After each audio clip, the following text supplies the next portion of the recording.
Guitar slide করতে পারেন না? শিখতে হবে।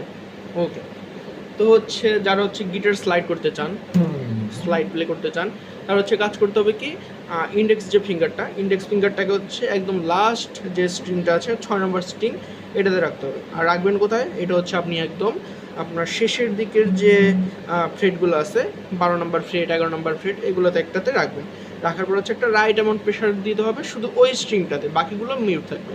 তো হচ্ছে এরপরে আপনি যখন এই স্ট্রিংটাতে প্লে করবেন, এরপরে এটাকে হচ্ছে ফিঙ্গারটাকে আপনাকে স্লাইড করে উপরের দিকে নিয়ে যেতে হবে, তাহলে হচ্ছে আমার সুন্দর একটা সাউন্ড আপনি পেয়ে যাবেন। তো এটাকে হচ্ছে আপনি গানের মাঝেই প্লে করতে পারেন, গানের শুরুতে প্লে করতে পারেন, এটা হচ্ছে আপনার ইচ্ছে মতো ইউজ করতে পারেন, যেটা হচ্ছে অনেক সুন্দর একটা সাউন্ড আমাদের দেয়। যেমন হচ্ছে আমি যদি একটা এক্সাম্পল দেখাই,